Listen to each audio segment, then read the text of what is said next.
Dear student, welcome back in chemistry classes. Chemistry classes में सभी students का बहुत बहुत वेलकम है और आई होप आप सब बहुत अच्छे होंगे, सभी अच्छे से पढ़ाई कर रहे होंगे अपनी 11th क्लास की।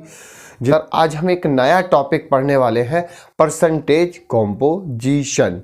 परसेंटेज कॉम्पोजिशन क्या होता है इसके बारे में हम फुली एक्सप्लेन करने जा रहे हैं। लेट्स नाउ स्टूडेंट्स, अब हम स्टार्ट करते हैं अपना न्यू टॉपिक की बिगिनिंग करते हैं जो है परसेंटेज कॉम्पोजिशन। तो आइए सबसे पहले देखिए,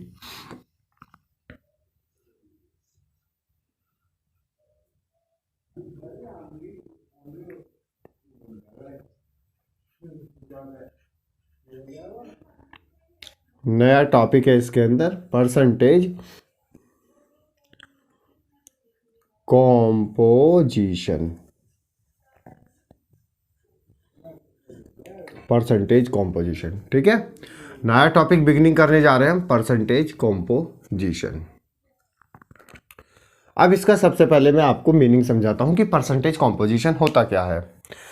अब इसको मैं समझाने का तरीका पहले हम सुने कि परसेंटेज कॉम्पोजिशन होता क्या है। जैसे आपके पास कोई भी, हम एक बेसिक आइडिया का एग्जांपल लेके चले।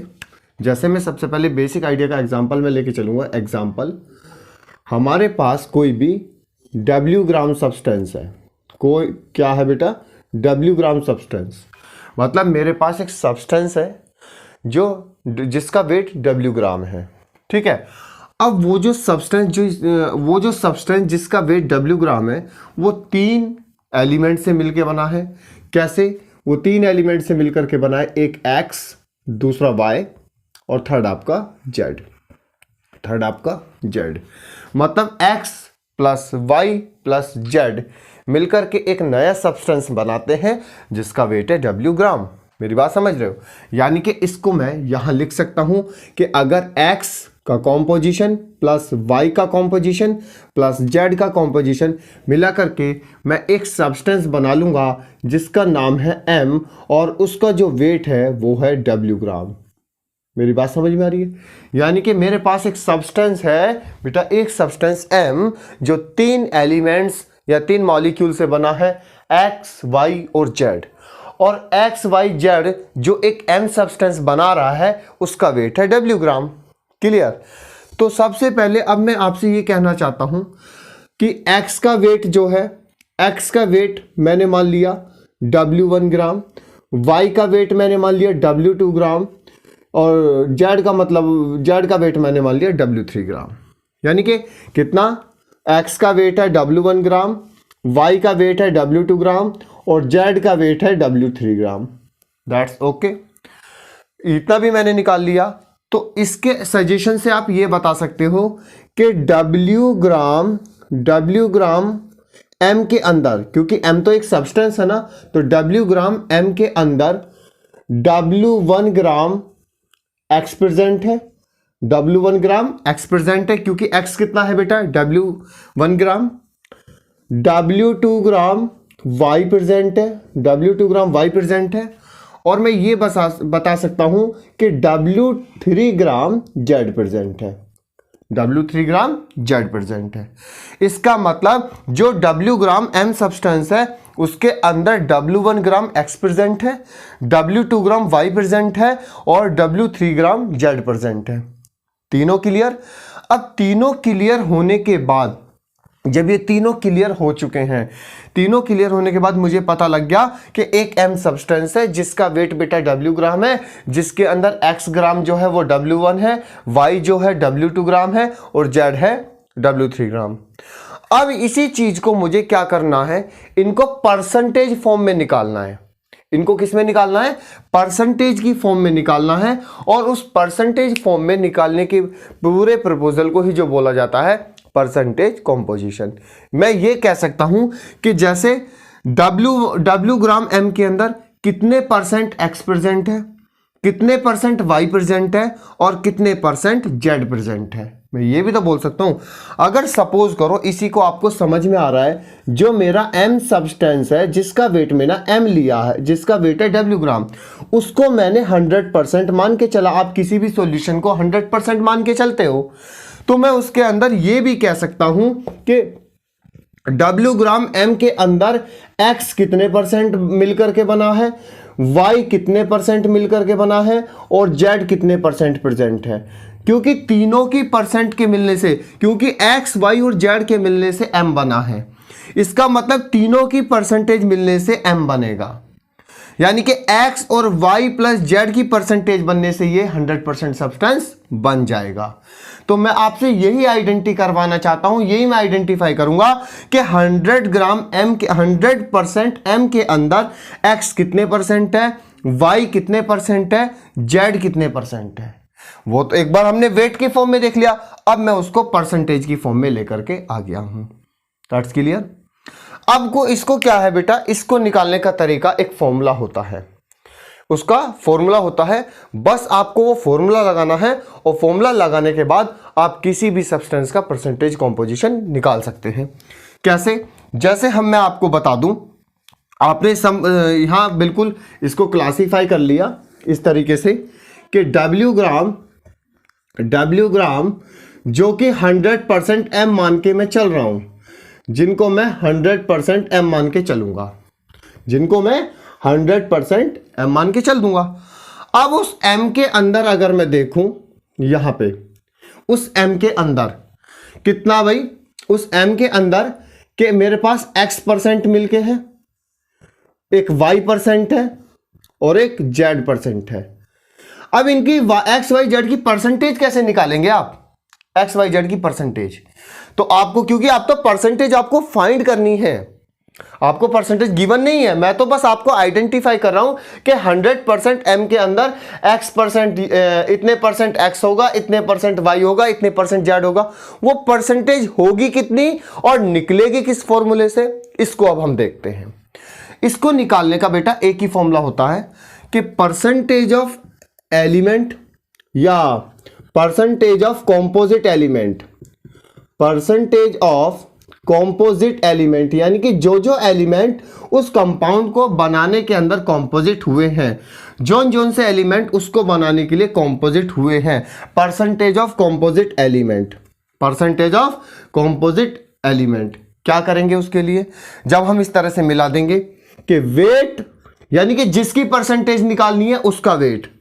अब यानी कि सपोज करो, यानी कि वेट ऑफ द सब्सटेंस या weight in gram of element, जिस एलिमेंट को आप निकालना चाहते हैं, जिस एलिमेंट की परसेंटेज निकालना चाहते हैं, weight gram of element upon weight gram या molecular weight of the substance, molecular weight of the substance. ये फॉर्मूला अप्लाई कर देना इनटू 100। परसेंटेज निकालने के लिए 100 लगाओगे कि नहीं लगाओगे, इससे आपका क्या निकल जाएगा, इससे आपकी परसेंटेज कॉम्पोजिशन आ जाएगा। ये फॉर्मूला आपको अप्लाई करना है। परसेंटेज कॉम्पोजिट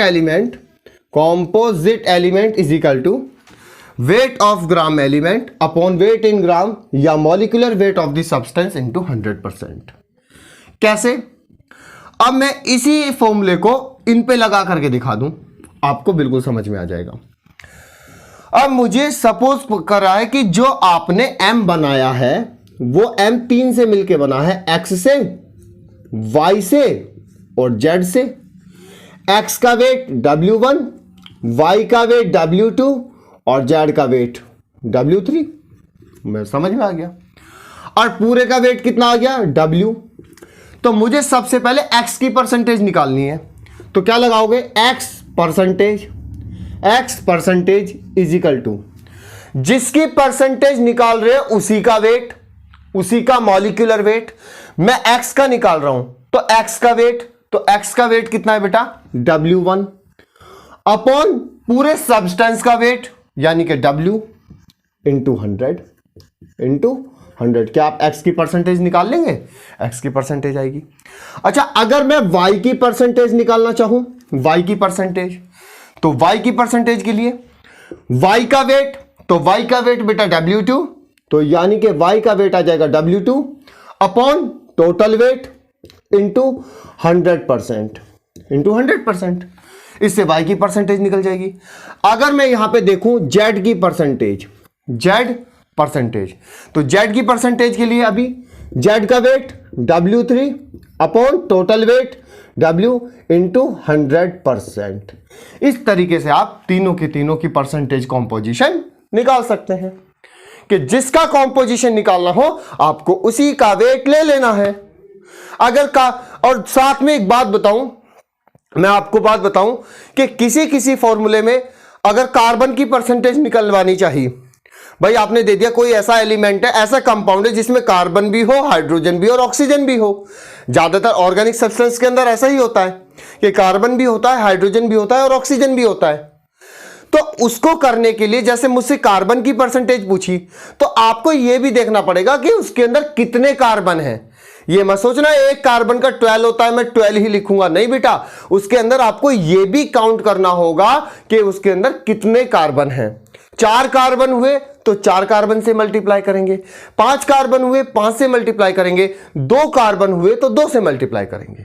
तो उसके लिए जो क्लियर फॉर्मूला आएगा वो क्लियर फॉर्मूला अब हम इसके लिए लिखेंगे कि वो जो क्लियर फॉर्मूला है इसके अंदर, यानी कि कॉम्पोजिट ऑफ एलिमेंट, यानी कि यहां पे देखना percentage of composite element CE clear is equal to number of element, number of each element, जिस एलिमेंट के निकाल रहे हो बेटा वो निकालना है, नंबर ऑफ एलिमेंट इंटू उसका जितना बैठेगा मॉलिक्यूलर वेट, यानी कि वेट अगर बात करें उसका वेट बात करें या मास बात करें, wait upon total weight, upon total wait, total weight किसका आ जाएगा, सब्सटेंस का आ जाएगा, और इंटू 100।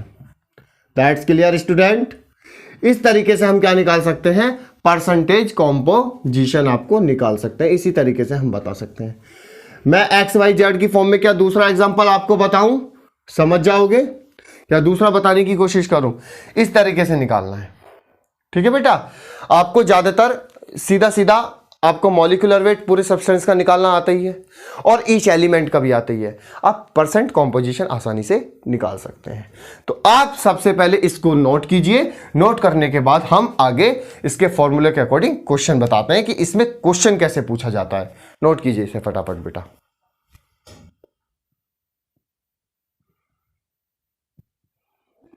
तो स्टूडेंट्स अब हम क्या करते हैं, इसको सबसे अच्छा समझने का तरीका है इसका क्वेश्चन कि कैसे निकाला जाता है। वैसे तो आपको बेसिकली आइडिया समझ में आ गया होगा। तो सबसे पहले इसकी परसेंटेज कॉम्पोजिशन पे क्वेश्चन नंबर 1 करते हैं।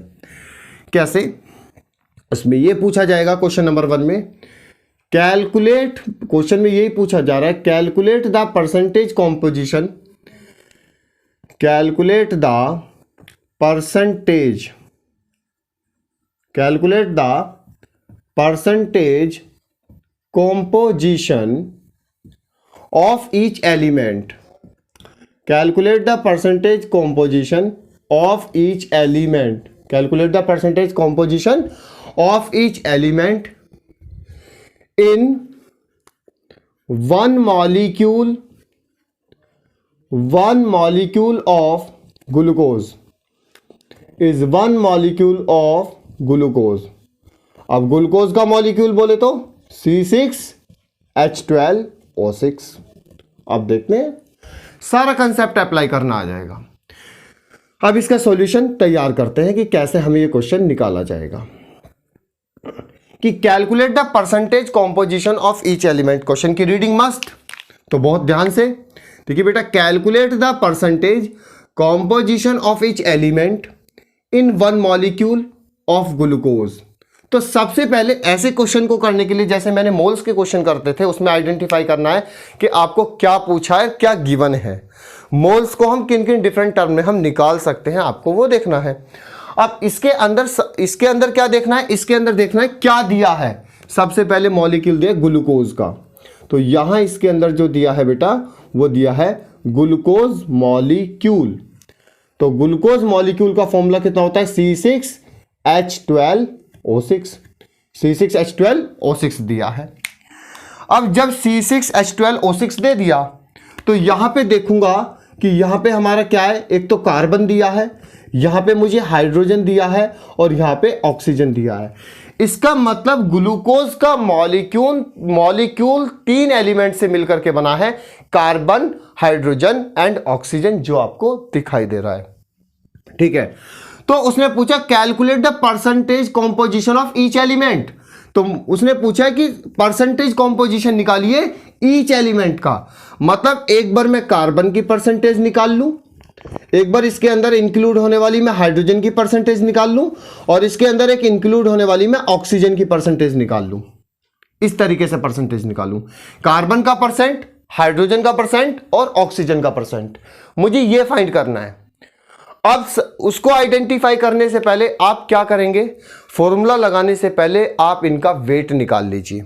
पहले आप पूरे सब्सटेंस का वेट तो निकालिए, क्योंकि फॉर्मूला क्या कहता है, percentage composition of each element is equal to weight of the element upon total weight of the substance. तो पहले आप ये जो पूरा सब्सटेंस दिया है ग्लूकोज, इसका वेट निकालिए। तो इसका मॉलिक्यूलर वेट कैसे निकालेंगे, तो इसका मॉलिक्यूलर वेट जो आएगा वो मॉलिक्यूलर आ जाएगा C6H12O6, C6H12O6, जिसमें एक कार्बन का 12 होता है, तो 6 कार्बन का, क्योंकि 6 कार्बन है 12 इंटू 6। एक हाइड्रोजन का वेट होता है 1, तो 12 का 1 इंटू 12। उसके बाद एक ऑक्सीजन का 16 होता है, यहाँ पे कितना है 6, तो 12 6 72 प्लस 12 और 16 6 96, 16 6 96, तो 72 प्लस 12 प्लस 96। अगर इनको मैं इंक्लूड करता हूं तो मेरा आता है केवल 180, यानी कि पूरे सब्सटेंस का वेट कितना आ जाएगा, पूरे सब्सटेंस का वेट आ जाएगा 180। ठीक है, तो यानी कि ये जो 12 इंटू 6 है ये कार्बन का वेट है, 1 इंटू 12 है ये हाइड्रोजन का वेट है, और 16 इंटू 6 हमारा ऑक्सीजन का। मतलब कार्बन, हाइड्रोजन, ऑक्सीजन का भी पता चल गया और पूरे सब्सटेंस का भी पता चल गया। अब आप फॉर्मूला अप्लाई करें और ईच एलिमेंट की परसेंटेज कंपोजिशन निकालें। तो पहले लिखें आप फॉर्मूला, क्योंकि आप एकेडमिक लेवल पे जब आप स्कूल में क्वेश्चन सॉल्व करोगे बेटा, उसके अंदर फॉर्मूला आपको लिखना पड़ेगा। तो सबसे पहले percentage of composition element of each element, यानी कि कितना हो जाएगा, वेट ऑफ द सब्सटेंस या weight of the element, weight जिस एलिमेंट का निकालना चाहे, weight of the element upon total weight upon total weight into 100। तो निकालने की कोशिश करें, यह फॉर्मूला अप्लाई करना है, निकालते हैं आपके सामने। परसेंटेज ऑफ, सबसे पहले मुझे कार्बन की परसेंटेज निकालनी है। तो कार्बन की परसेंटेज के लिए आप किसका वेट लेंगे, कार्बन का। तो एक कार्बन का 12 होता है, ग्लूकोज में 6 कार्बन है, तो कितना लिखूंगा 12 इंटू 6, टोटल कितना आया 180 इंटू 100। तो करें, आप देखिए यहां पे 12 6 72 अपॉन 80 इंटू 10 से 10, तो 18 4 72, तो मेरे हिसाब से आ गया 40%। इसका मतलब 180 ग्राम ग्लूकोज के अंदर या ऐसे ग्लूकोज के मॉलिक्यूल के अंदर 40% कार्बन इंक्लूड होती है। कहने का मतलब बेटा ये है कि 1 मॉलिक्यूल ऑफ ग्लूकोज के अंदर 40% कार्बन प्रेजेंट होती है। बिल्कुल सही। उसके बाद आप हाइड्रोजन की परसेंटेज निकालें, तो हाइड्रोजन की परसेंटेज के लिए कैसे करेंगे, आपको हाइड्रोजन कितना है, एक है कितने 12 अपॉन कितना हो जाएगा, यहां पे 180 हो जाएगा, यहां पे कितना हो जाएगा 100 हो जाएगा, कट गया इस तरीके से। तो यहां पे बचा 12 अपॉन 18 इंटू 10।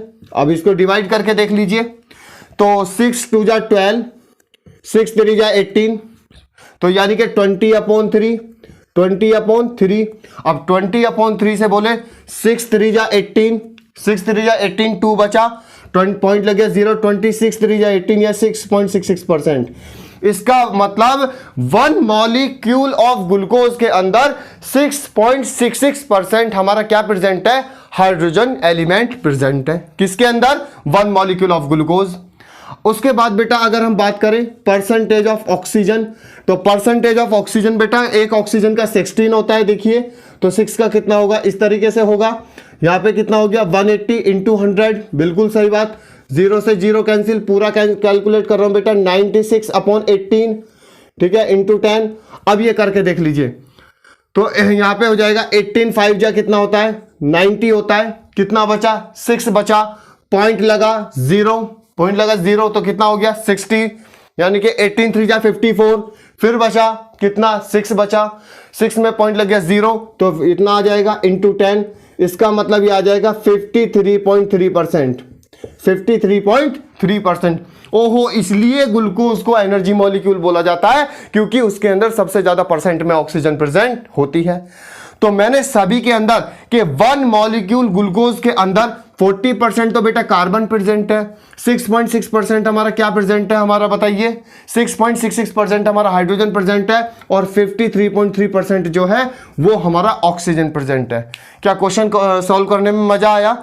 ठीक है, इसके बाद हम तुरंत नेक्स्ट क्वेश्चन करते हैं, आप इसको नोट कीजिएगा। तो इस तरीके से बेटा अब हम नेक्स्ट क्वेश्चन की तरफ चलते हैं। परसेंटेज कॉम्पोजिशन का पहला क्वेश्चन आपको समझ में आया होगा। नेक्स्ट क्वेश्चन और बताता हूं, उसके बाद थर्ड क्वेश्चन मैं आपको करने के लिए दूंगा, उसे आप करेंगे। तो सबसे पहले देखिए क्वेश्चन नंबर 2। क्वेश्चन नंबर 2 क्या है वो पूछे, calculate the percentage of, calculate the percentage, calculate the percentage of hydrogen, calculate the percentage of hydrogen, calculate the percentage of hydrogen and calculate the percentage of hydrogen and oxygen, calculate the percentage of hydrogen and oxygen।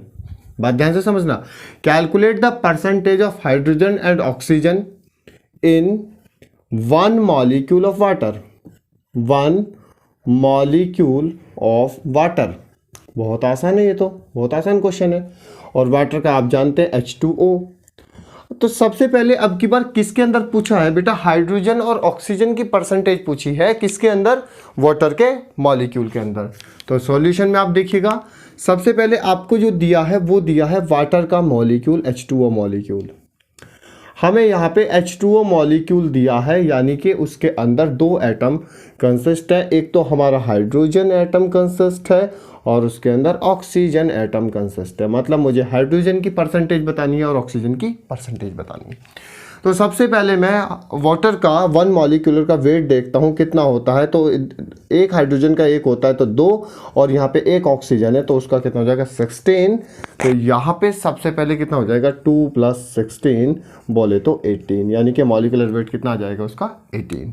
Clear? अब मुझे जिस जिस का percentage निकालना है, तो सबसे पहले फॉर्मूला तो आपको पता ही है कि फॉर्मूला आप क्या लगाएंगे। तो बेसिकली आप फॉर्मूला वही लगाने वाले हैं, percentage of composition of element, composition of element is equal to composition of element is equal to, क्या करोगे आप, सबसे पहले क्या निकालोगे आप बताइए फटाफट, मॉलिक्यूलर वेट या वेट ऑफ द एटम्स, यानी कि जिस एटम की परसेंटेज या जिस एलिमेंट की वो निकालना है, इनटू नंबर ऑफ एटम, उसके कितने एटम है, मल्टीप्लाई भी तो करना पड़ता है बेटा, जो हमने लास्ट में फॉर्मूला लिखा था, upon weight of the substance, weight of substance, उसके बाद यहाँ पे जो हो जाएगा वो हो जाएगा मेरा वेट ऑफ द सब्सटेंस, इस तरह से इनटू 100, इस तरीके से आपको करना है। तो आप करना शुरू कर दीजिए। तो सबसे पहले मैं हाइड्रोजन की परसेंटेज निकालना शुरू करूंगा। तो हाइड्रोजन की परसेंटेज के लिए सबसे पहले आप हाइड्रोजन का मास रखेंगे।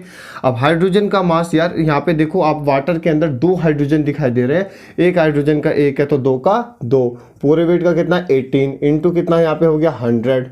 ठीक है, यहाँ से कितने बार चला गया 1/9, तो 1/9 चला गया, तो 9 से यहाँ पे कितना बार चला जाएगा 11, 9 जा 99, 11 9 जा 99, 1 बचा, पॉइंट लग गया, 10 हो गया, तो 9 1 जा 9, 9 1 जा 9, फिर 1 बचा, यानी कि 11.11%।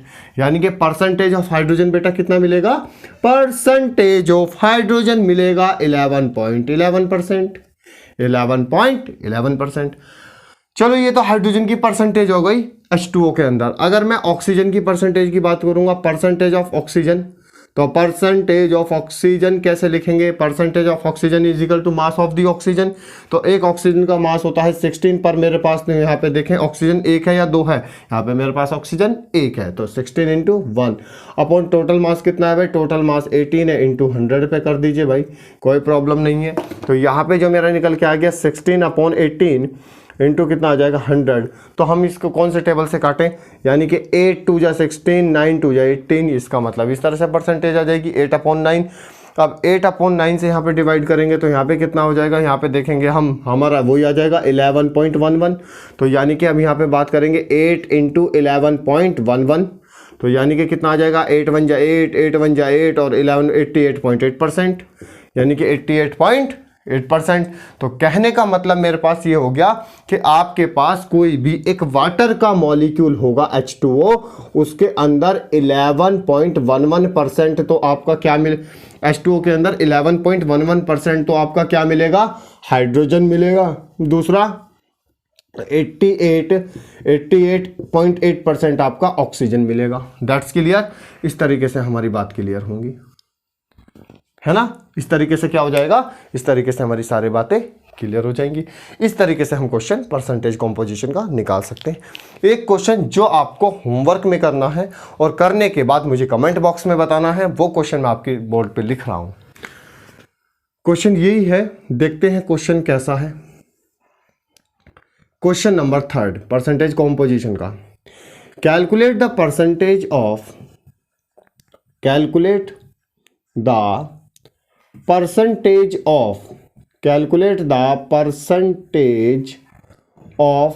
कार्बन की परसेंटेज निकालनी है, ऑक्सीजन एंड हाइड्रोजन, कार्बन की परसेंटेज निकालें, ऑक्सीजन की परसेंटेज निकालें, calculate the percentage of carbon, oxygen and hydrogen in the one molecule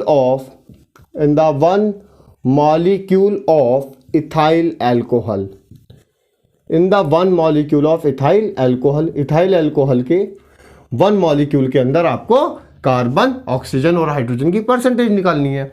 अब इथाइल अल्कोहल का फॉर्मूला C2H5OH होता है। आप इसका मॉलिक्यूलर वेट तो निकाल सकते हैं ना बेटा, आप इसका मॉलिक्यूलर वेट निकाल लीजिएगा, ठीक है। आप इसका मॉलिक्यूलर वेट निकालें तो अगर जिस बच्चे पे, स्टूडेंट पे नहीं आता तो मैं एक बार हिंट दे देता हूं कि इसका मॉलिक्यूलर वेट निकालने के लिए एक कार्बन 12, तो 2 कार्बन दिखाई दे रहे हैं हमें, प्लस एक हाइड्रोजन का एक होता है, यहाँ पे 5 हाइड्रोजन है तो 5 आ गया, एक ऑक्सीजन का 16 होता है और फिर लास्ट में एक हाइड्रोजन, तो 12 2 जा 24 प्लस 5 प्लस 16 प्लस 1 तो कितना हो गया 29 प्लस 16 प्लस 1, तो यानी कि ये हो जाएगा, अगर देखें तो 6 और 1 7 और 7 और 9, तो 9 और 7 तो मेरे हिसाब से कितना होता है 16 होता है, ठीक है।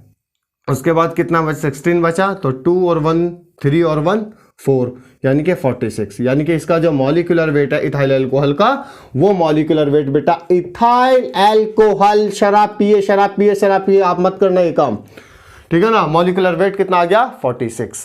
अब इस 46 वाले इथाइल अल्कोहल के अंदर आपको कार्बन की परसेंटेज, ऑक्सीजन की परसेंटेज और हाइड्रोजन की परसेंटेज मुझे कैलकुलेट करके बतानी है। नेक्स्ट क्लास में जरूर मैं आपसे क्वेश्चन पूछूंगा।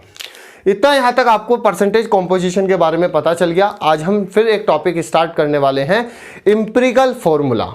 इंपिरिकल फॉर्मूला बहुत सिंपल होता है, बस उस क्वेश्चन को, उस तरह के क्वेश्चन को हम चार्ट की फॉर्म में बनाना सीख जाएं। अगर हमने उसको चार्ट की फॉर्म में बनाना सीख लिया, वो चार्ट हमारे पास आ गया, तो आप किसी भी कॉम्प्लेक्स कंपाउंड का, किसी भी मॉलिक्यूल का इंपिरिकल फॉर्मूला निकाल सकते हैं। एक तरह की आपसे बात कहूं को इंपिरिकल फॉर्मूला होता है, वो इंपिरिकल फॉर्मूला एक सिंपलेस्ट फॉर्म होती है। वो इंपिरिकल फॉर्मूला जो होता है बेटा, वो सिंपलेस्ट फॉर्म होती है, जिसे आगे हम करेंगे, तो इसे आप फटाफट नोट कीजिएगा। तो स्टूडेंट, अब हम स्टार्ट करने जा रहे हैं बेटा अपना न्यू टॉपिक, इंपिरिकल फॉर्मूला। बहुत आसान टॉपिक है, बहुत मज़ेदार टॉपिक है, बहुत मज़े से लेके पढ़ना है आपको परसेंटेज कॉम्पोजिशन तो निकालना आ गया, तो जैसे ही आपका लेक्चर कंप्लीट होगा उसके अंदर आपको वर्कशीट भी होगी और नोट्स भी होंगे, सारी चीज़ लिखी हुई होंगी। आज की ये वर्कशीट भी होगी जो आपको करना है। तो सबसे पहले अब हम अपना नया टॉपिक मज़ेदार नई उम्मीद के साथ स्टार्ट करते हैं, जो है इंपिरिकल फॉर्मूला। तो देखो, सबसे पहले अब में हम स्टार्ट करने वाले हैं इंपिरिकल फॉर्मूला। ये होता क्या है, अभी इसको सबसे पहले मैं इसको डेफिनेशन से बता देता हूं, और डेफिनेशन से बताने के बाद जो हमें इसका मैं इसका स्टेटमेंट लिखता हूं कि इंपिरिकल फॉर्मूला होता क्या है, उसके बाद मैं आपको समझाऊंगा। और समझाएंगे भी बेटा, केमिस्ट्री में ज़्यादातर एग्जाम्पल के थ्रू समझाया जाता है, तभी आपको बात समझ में आती है। अब इंपिरिकल फॉर्मूला है क्या, इंपिरिकल फॉर्मूले में लिखेंगे तो यहां पे एम्पिरिकल फॉर्मूला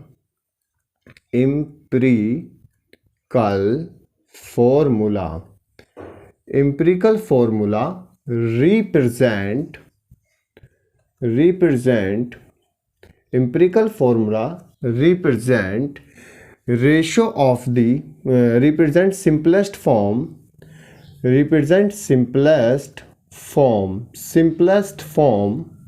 ध्यान से समझना, empirical formula represent simplest form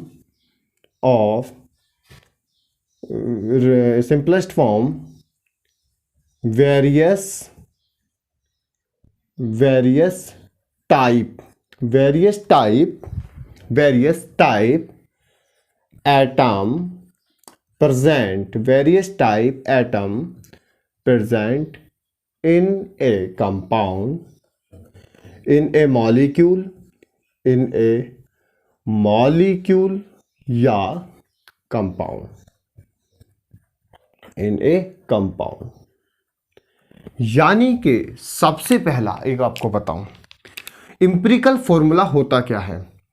empirical formula निकल करके आता है मॉलिक्यूलर फॉर्मूले से, और मॉलिक्यूलर फॉर्मूला आप जानते हैं, आपने बहुत सारा, भाई ग्लूकोज का molecular formula C6H12O6, hydrogen peroxide का H2O2, कैल्शियम कार्बोनेट का CaCO3, ठीक है। उसके बाद अगर आप पोटेशियम नाइट्रेट का KNO3, है ना, एल्यूमिनियम सल्फेट का Al2SO4 का होल थ्राइस, बोरक्स का Na2BSO4 इंटू H2O, ये हो गया बोरक्स का, जिंक कार्बाइड का ZnC2। तो मेरी बात समझ में आ रही है। तो इसका मतलब जो एम्पिरिकल फॉर्मूला बेटा मैं बनाऊंगा वो एम्पिरिकल फॉर्मूला मॉलिक्यूलर फॉर्मूले से ही बनने वाला है। ये समझ लो, वो जो मॉलिक्यूलर फॉर्मूला है ना, उसी का सिंपल फॉर्म, उसी का ही सिंपल रेशो। आप मैथमेटिक्स के अंदर रेशो लेते थे, जैसे आपको मैं बताऊं, जैसे आपने मैथमेटिक्स के अंदर ले लिया 2/8, आपको इसे सिंप्लीफाई करना है तो आप कर सकते हैं 1/4। तो ये 2/8 है, इसे तो समझ लीजिए मॉलिक्यूलर फॉर्मूला। अब ये जो 1/4 है, ये है एम्पिरिकल फॉर्मूला।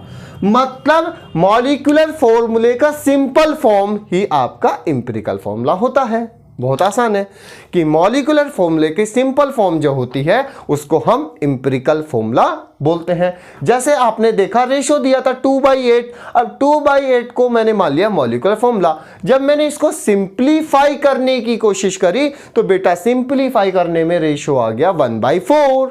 रेशो कितना आ गया? 1/4। इसका मतलब मेरा एम्पिरिकल फॉर्मूला कितना आ गया? 1/4। क्लियर? ये सारी चीजें, तो ये 1/4 आया किससे? 2/8 से। 2/8 मॉलिक्यूलर फॉर्मूला, तो मॉलिक्यूलर फॉर्मूले से क्या आ गया? Empirical formula. यानी कि अगर मैं मॉलिक्यूलर फॉर्मूले की सिंपल फॉर्म बना दूं, अगर मैं मॉलिक्यूलर फॉर्मूले की सिंपल फॉर्म बना दूंगा तो वही मेरा क्या होगा बेटा? Empirical formula. तो डेफिनेशन को पढ़ते हैं, देखिए कि एम्पिरिकल फॉर्मूला क्या रिप्रेजेंट करती है। Empirical formula represent simplest form of various type of atom present in A molecule या कंपाउंड।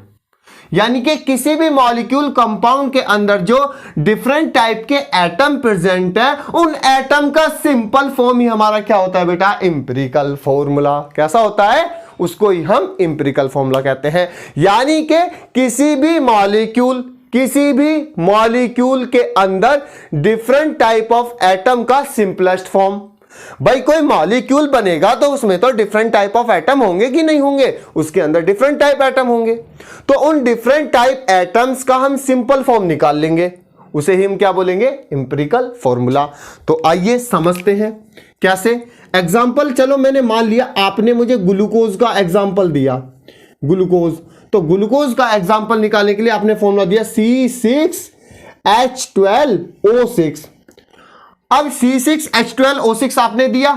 अब ये है बेटा मॉलिक्यूलर फॉर्मूला, यानी कि ये मुझे दिखाई दे रही है मॉलिक्यूलर फॉर्म। अब इसके अंदर मुझे क्या करना है? तो सबसे पहले यहाँ पे इस कार्बन कितना है 6 है, हाइड्रोजन कितना है 12 है, ऑक्सीजन कितना है 6 है। अब इसको सिंपलीफाई करना है तो मुझे लग रहा है सबसे मिनिमम नंबर तो इसके पास 6 है, तो 6 से डिवाइड करता चला जाऊं, 6 6 6, तो 6 1 जा 6, 6 2 जा 12, 6 1 जा 6। अरे ये तो ग्लूकोज का सिंपल फॉर्म निकल के आ गया 1:2:1, और 1:2:1 को अब हम इतना मुझे समझ में आ गया कि कार्बन तो बोला 1, हाइड्रोजन बोला 2 और कार्बन ऑक्सीजन बोला 1। इसका मतलब C1H2O1, यानी कि मैं ये भी लिख सकता हूं CH2O, क्योंकि कार्बन 1, हाइड्रोजन 2, ऑक्सीजन 1, तो लिख सकता हूं CH2O। तो ये CH2 जो है ये हमारा C6H12O6 का क्या है, सिंपल फॉर्म है। और इसी सिंपल फॉर्म को क्या बोलते हैं बेटा, इंपिरिकल फॉर्मूला। क्या बोलेंगे, देखो मैंने कितना सिंपलीफाई कर दिया, उसको क्या बोलेंगे, इंपिरिकल फॉर्मूला। आपके मन में नहीं आती, एक और एग्जांपल आप ले लीजिए, वाटर, आपने वाटर ले लिया तो वाटर को H2O मैंने मान लिया, वाटर को H2O मान लिया। अब H2O को लिखना शुरू करें तो ये जो आपको H2O दिखाई दे रहा है ये H2O मुझे मॉलिक्यूलर फॉर्म में दिखाई दे रहा है। ये H2O क्या है, मॉलिक्यूलर फॉर्म में है।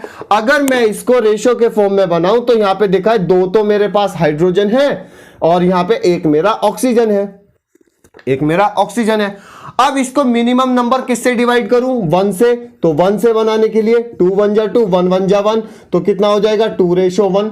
अब 2:1 हो जाएगा, कितना हो जाएगा 2:1। अब ये जो 2:1 है ये वाटर का मॉलिक्यूल जो बन रहा है 2:1, इससे सिंपल फॉर्म नहीं आ सकती।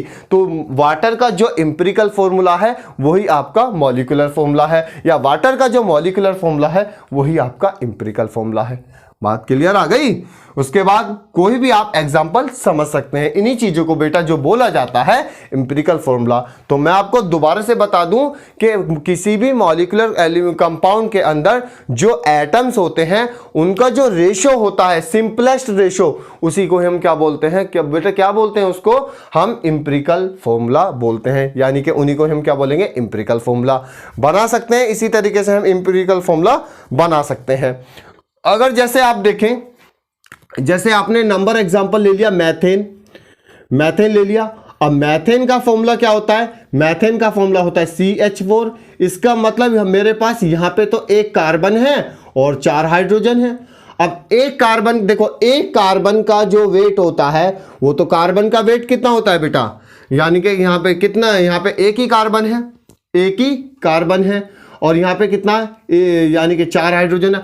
अब इसको सिंपलेस्ट फॉर्म में बनाइए, इसको सिंपलेस्ट फॉर्म में बनाइए।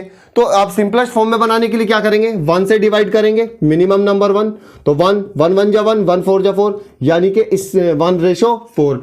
बेटा जो इसमें भी देखा कि जो रेशो हमारा मॉलिक्यूलर फॉर्म में आ रहा है वही रेशो हमारा इंपिरिकल फॉर्मूले में भी आ रहा है। इसका मतलब जो इसकी मॉलिक्यूलर फॉर्मूला है वही इसका इंपिरिकल फॉर्मूला है। मेरी बात समझ में आई। दूसरा अगर एग्जांपल लेना चाहते हैं, best example hydrogen peroxide, hydrogen peroxide. अब मैं हाइड्रोजन परऑक्साइड लूंगा तो हाइड्रोजन परऑक्साइड क्या होता है, H2O2, H2O2। अब H2O2 के अंदर निकालने की कोशिश करें तो इसके अंदर 2 तो हाइड्रोजन दिखाई दे रहे हैं और 2 ही ऑक्सीजन दिखाई दे रहे हैं। क्लियर। तो 2 हाइड्रोजन का तो कितना हो जाएगा 2, और 2 ऑक्सीजन का हो जाएगा 32, क्योंकि 1 ऑक्सीजन का वेट होता है 16। तो बनाइए। अब देखिए यहां पे सबसे पहले सिंपलेस्ट फॉर्म में करके देखें। अगर आप इस तरह से करके देखें, ठीक है, यानी कि 2 रेशो। अब यार आप इसको भी मत लीजिए, आप सिंपल वेट को भी मत लीजिए। यहां पे 2 हाइड्रोजन, यहां पे 2 ऑक्सीजन। अब यहां पे कितने से डिवाइड करें, 2 से डिवाइड करें तो 2 से कट गया, तो कितना आ गया 1:1 आ गया। अब 1:1 आ गया सिंपल करने पे, यानी कि इसके अंदर 1 हाइड्रोजन आ जाएगा और 1 ऑक्सीजन हो जाएगा। इसका मतलब इसका इंपिरिकल फॉर्मूला हो जाएगा HO। क्या हो जाएगा, HO। तो हाइड्रोजन परऑक्साइड जो मॉलिक्यूलर फॉर्मूला है H2O2, उसका इंपिरिकल फॉर्मूला कितना हो जाएगा बेटा HO हो जाएगा। इस तरीके से हम इंपिरिकल फॉर्मूला बना सकते हैं। फटाफट से इन्हें नोट कीजिएगा। तो बेटा आपको इस तरीके से इंपिरिकल फॉर्मूला निकालना आ चुका होगा। अगर मैं एक एग्जांपल और लूं, जैसे आपने दे दिया मेरे पास C2H2O2, C2H2O2, या आप कुछ भी दे सकते हैं C2H4O2। अगर इनका एक बार और बताता हूं कैसे निकालना होता है। जैसे मैंने देखा कि मेरे पास फॉर्मूला है C2H2O2, इसका मतलब इसमें कितने कार्बन हैं? 2 कार्बन है, 2 कार्बन है, यहां भी 2 हाइड्रोजन है, यहां भी 2 ऑक्सीजन है। तो सिंपल फॉर्म हम 2 से ही डिवाइड करना पड़ेगा, 2 2 2, तो 2 1 जा 2, 2 1 जा 2, 2 1 जा 2, तो कितना आ गया 1:1:1।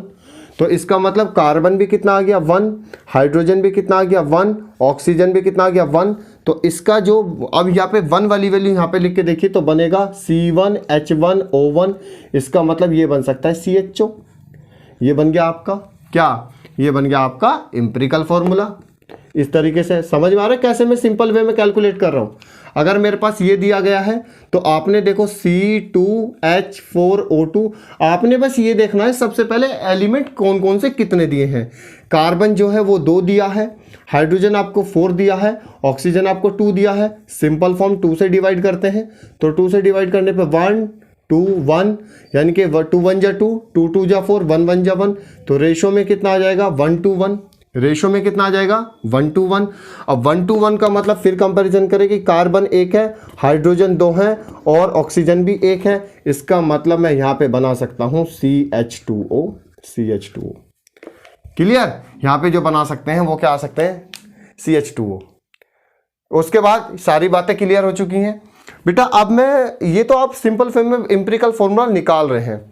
सबसे पहला हमें जो एम्पिरिकल फॉर्मूला अब हम डिफरेंट टाइप से निकालना चाहते हैं कि डिफरेंट फॉर्म में एम्पिरिकल फॉर्मूला कैसे निकाला जाता है। वो डिफरेंट फॉर्म क्या होती है? हलवा फॉर्म है, बहुत सिंपल फॉर्म है। उसमें क्या करेंगे, उसमें एलिमेंट्स की परसेंटेज देंगे, उसमें एलिमेंट की परसेंटेज देंगे और परसेंटेज देने के बाद आपसे एम्पिरिकल फॉर्मूला पूछेंगे। तो बहुत से बच्चे कंफ्यूज हो गए होंगे कि सर परसेंटेज देने के बाद ऐसा हम क्या लगाएंगे कि जो एम्पिरिकल फॉर्मूला आएगा। कुछ नहीं, आपको एक चार्ट बनाना है, आपको एक फॉर्मूलर चार्ट बनाना है, उस चार्ट के अकॉर्डिंग चलते जाइए, आपका मॉलिक्यूलर फॉर्मूले से एम्पिरिकल फॉर्मूला आ जाएगा। यानी कि आपका जो परसेंटेज देगा उसके अंदर से आपका एम्पिरिकल फॉर्मूला आ जाएगा। तो हम इसके डिफरेंट टाइप इसको बोल सकते हैं। नंबर सेकंड, यानी कि when given percentage, when given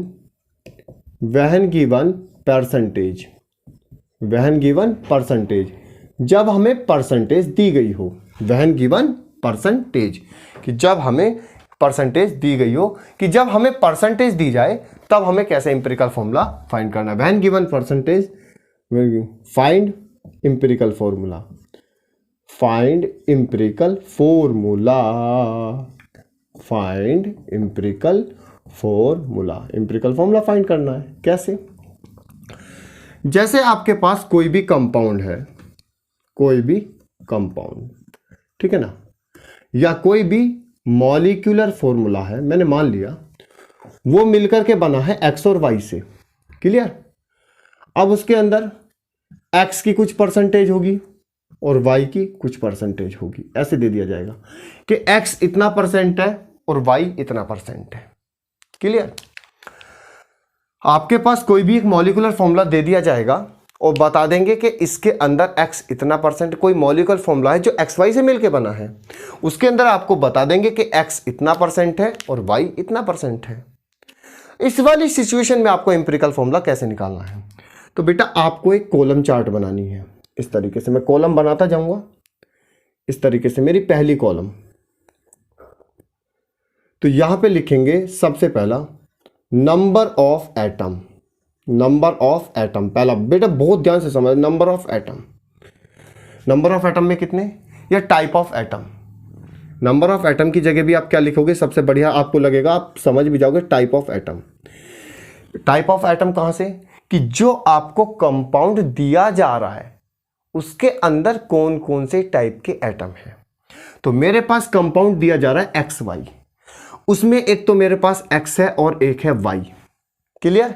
तो आप नंबर 1 पे डाल के लिखेंगे X और नंबर 2 पे लिखेंगे y। अगर 3 एलिमेंट हो तो 3 लिखेंगे, 4 एलिमेंट हो तो 4 लिखेंगे, चारों को लिखेंगे। अगर होता x y a b c d, मैं तो x y मान के चल रहा हूं अभी, आपके पास कार्बन भी आएगा, हाइड्रोजन भी आएगा, नाइट्रोजन भी आएगा, सब आएंगे। तो मैंने तो देखा जो मॉलिक्यूलर फॉर्मूला मैंने एक्स वाई माना है उसके अंदर एक्स भी है और वाई भी है, तो फर्स्ट नंबर पे एक्स एटम, दूसरे नंबर पे वाई एटम। क्लियर। उसके बाद इस तरीके से नंबर सेकंड पार्ट में जो आपकी गिवन परसेंटेज होगी, नंबर सेकंड पार्ट में आपको वो लिखना है बेटा जो आपकी गिवन परसेंटेज होगी, यानी कि जो आपको परसेंटेज दे रखा होगा, जो आपको परसेंटेज दे रखा होगा। अब गिवन परसेंटेज में जैसे मुझे बता दिया कि x इतने परसेंट है, y इतने परसेंट है, तो आप यहां पे लिखेंगे गिवन परसेंटेज कि वो कितना कितना परसेंट दिया है। सपोज करो मैंने x को x परसेंट मान लिया, मैं मान के चल रहा हूं बेटा, अभी कोई क्वेश्चन नहीं कर रहा, y को y परसेंटेज मान लिया। क्लियर। नंबर थर्ड स्टेप के अंदर आप यहां पे, मैं थोड़ा सा इधर लिख दूं इसको, नंबर थर्ड स्टेप पे क्या होगा बेटा, नंबर थर्ड स्टेप यहां पे आ जाएगी। अब नंबर थर्ड स्टेप के अंदर क्या है, नंबर थर्ड स्टेप के अंदर जो आपको एटम दिए होंगे वो शायद आपकी साइकोलॉजी से रिलेटेड होंगे, आप जानते होंगे उन एलिमेंट्स के बारे में, कहीं फास्फोरस है, कहीं नाइट्रोजन है, कहीं ऑक्सीजन है, कहीं सल्फर है, कहीं आयोडीन है, कहीं फ्लोरीन है, कहीं क्लोरीन है। तो क्या आप उनके एटॉमिक मास जानते हैं? हाँ, हम उनके एटॉमिक मास जानते हैं। तो गिवन परसेंटेज के मास जानेंगे, यहाँ हम लिख देंगे उनके एटॉमिक मास। क्या लिख देंगे बेटा? Atomic mass. तो जैसे x कोई एलिमेंट होता, सपोज करो x जो है वो मैंने ऑक्सीजन मान लिया, तो ऑक्सीजन का एटॉमिक मास तो 16 होता है बेटा, होता है। अब जैसे y है, y को मैंने हाइड्रोजन मान लिया, y को मैंने क्या मान लिया? हाइड्रोजन। हाइड्रोजन का एटॉमिक मास तो 1 होता है बेटा, बिल्कुल लिख सकते हो, ये काम करना है थर्ड इसमें। उसके बाद आपकी एक फिर आता है कॉलम। कॉलम में क्या आता है बेटा? कॉलम में आने वाला है आपका गिवन परसेंटेज, यानी कि गिवन परसेंटेज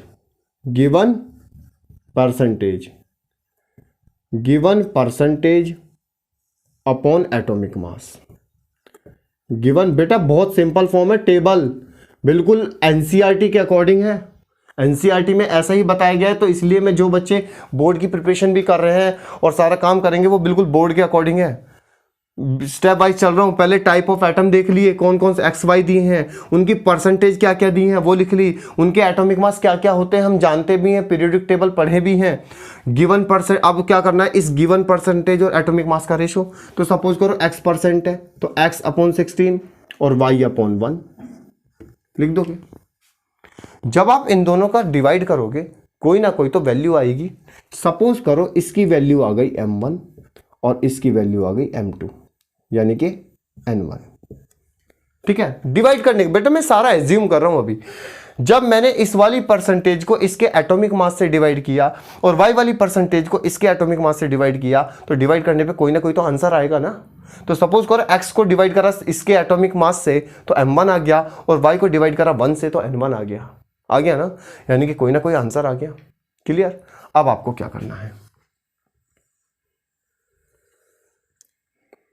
आपको अब m जो भी, अब आपको क्या करना है, इन दोनों में से जो सी भी छोटी वैल्यू होगी, जो भी स्मॉलेस्ट वैल्यू होगी, यानी कि आंसर जो यहां पे आप ना आंसर लेके आए, उस आंसर को डिवाइड करेंगे स्मॉलेस्ट वैल्यू से, उस आंसर को डिवाइड करेंगे स्मॉलेस्ट वैल्यू से, कि जो आपका यहां आंसर निकल के आया वो स्मॉलेस्ट वैल्यू से डिवाइड हो जाएगा। जैसे सपोज करो n1 जो है वो स्मॉलेस्ट है और m1 बड़ी है, तो आप क्या करेंगे, m1 को डिवाइड दे देंगे n1 से और n1 को डिवाइड दे देंगे छोटी वैल्यू से डिवाइड कर दो, छोटी वैल्यू से डिवाइड कर दो। जब छोटी वैल्यू से डिवाइड करोगे तो यहां तो चलो अभी तो हम कोई वैल्यू होगी तो वो तो कट जाएगी कंप्लीट, और ये कट के तो कैंसिल 1 ही आ जाएगा, आएगा नहीं आएगा। अब आप इसको जो आप निकालेंगे लास्ट वाला, ये लास्ट बात है इसकी, सिंपल फॉर्म आ गया m1 अपॉन n1 और ये आ गया 1, इससे आगे कुछ नहीं करना।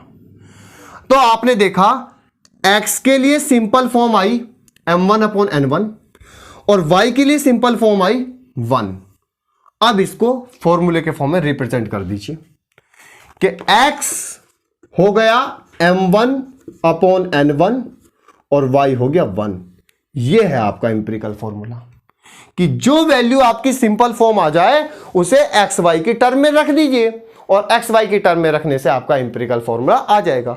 जैसे मेरी यहां पे तो आपकी वैल्यू होंगी बेटा, ये सारा मैंने एजम्पशन किया है तो मैंने इस तरह से बताया है। यहां पे तो आपका कार्बन हाइड्रोजन सब उसके अकॉर्डिंग होगा तो वैल्यू भी सिंपल ही आएंगी, आपको रेशो फॉर्म में नहीं आएगी। अब मेरी यहां पे निकली एक्स के सामने जो सिंपल रेशो निकला m1 अपॉन n1 और y के सामने निकला 1। बात क्लियर है ना?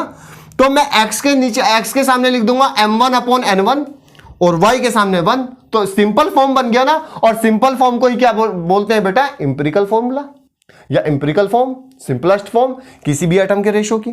तो आप इस तरीके से कर सकते हैं। तो ये चार्ट बनाएंगे तो पहला टाइप ऑफ एटम कि कौन कौन से एटम हमें दिए हैं, क्वेश्चन में कितना कितना उनका परसेंटेज दिया है, उसके बाद हम उसका एटॉमिक मास रखेंगे, फिर गिवन परसेंटेज को एटॉमिक मास से डिवाइड करेंगे, फिर देखेंगे जो आंसर डिवाइड करने के बाद आएगा उनमें से छोटा आंसर कौन सा है, छोटे आंसर से दोनों को डिवाइड कर देंगे, उनमें से जो सिंपल फॉर्म बन के आएगी वो हम एक्स वाई की टर्म में या अपने कम एलिमेंट्स की या एटम्स की टर्म में रख देंगे। आपका कौन सा फॉर्म आ जाएगा? सिंपलेस्ट फॉर्म आ जाएगा और simplest form is called empirical formula.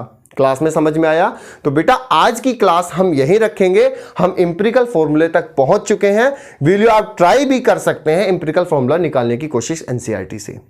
तो आज की क्लास हम यहीं रखते हुए अब समापन करते हैं। उसके बाद हम क्या करेंगे, नेक्स्ट क्लास में मैं आपको इंपेरिकल फॉर्मूला बताऊंगा और इंपेरिकल फॉर्मूले के बाद जो हम मॉलिक्यूलर फॉर्मूला भी निकाल सकते हैं बना करके, वो सारे रिलेशन आपको बताऊंगा और क्वेश्चन स्टार्ट करेंगे।